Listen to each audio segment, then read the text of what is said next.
سلام به همه دوستان عزیز. امروز میخوام در مورد یکی از محصولات بسیار مهم و کاربردی در فصلهای سرد سال باهاتون صحبت کنم.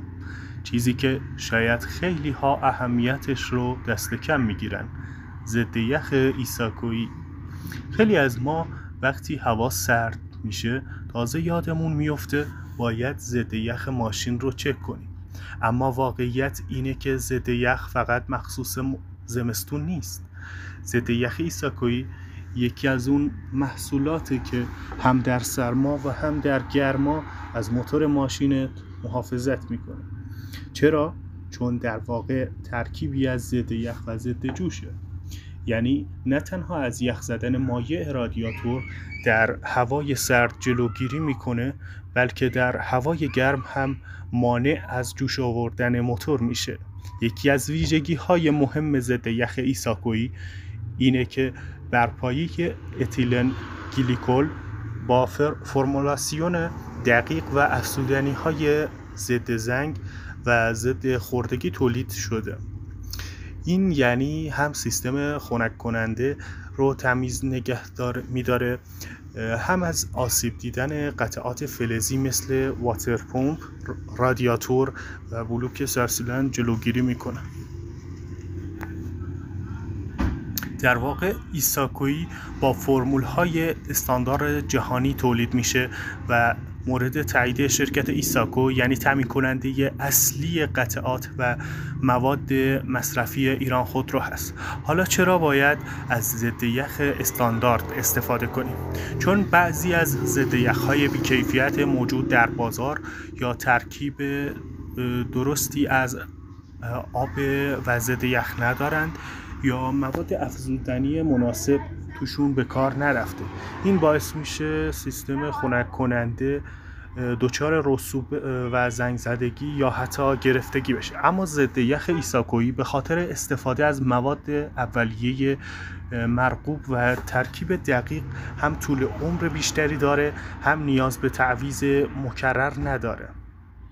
معمولا با رعایت شرایط نگهداری تا 2 سال به خوبی کار میکنه. در مورد نسبت ترکیب هم خیلی مهمه بدونید برای اکثر خودروها ترکیب 50% ضد یخ ایساکویی با 50% آب مقطر بهترین حالت ممکنه. این ترکیب هم نقطه انجماد رو به حدود منفی 37 درجه سانتیگراد میرسونه و هم نقطه جوش رو تا بالای 108 درجه افزایش میده. فقط حتما از آب لوله کشی استفاده نکنید، چون املاح موجود در اون باعث رسوب و کاهش ضد یخ میشه. یکی دیگه از مزیت‌های این محصول رنگبندی مشخصشه. ضد یخ ایساکویی معمولاً به رنگ سبز یا آبی تولید میشه که باعث میشه راحت بتونید سطح مایع داخل منبع انبساط رو بررسی کنید. ضمناً بوی خاصی نداره و در هنگام استفاده آزاردهنده نیست. یه نکته مهم دیگه هم اینه که قبل از اضافه کردن ضد یخ جدید حتما سیستم خنک کننده رو شستشو بدید تا باقی مانده ضد یخ قدیمی یا رسوبات داخل مدار تمیز بشه. ایساکو حتی شوینده مخصوص سیستم خنک کننده هم داره که استفاده ازش نتیجه کار رو خیلی بهتر میکنه. در کل اگر دنبال یه ضد یخ مطمئن با کیفیت تولید داخل و مورد اعتماد هستید، ضد یخ ایساکویی یکی از بهترین گزینه هاست. هم از نظر عملکرد فنی امتحانش رو پس داده و هم از نظر قیمت نسبت به برندهای خارجی صرفه‌جوی قابل توجهی داره. یادتون نره که نگهداری درست از خودرو فقط مربوط به تعویض روغن نیست. ضد یخ هم یکی از ارکان اصلی سلامت موتور محسوب میشه.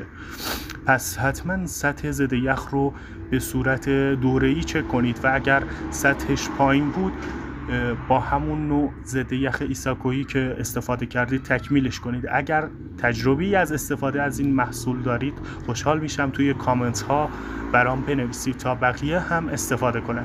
و اگر این ویدیو براتون مفید بود لایک و سابسکرایب یادتون نره تا ویدیوهای بعدی در مورد نگهداری خودرو هم از دست ندید و ما رو سیو کنید.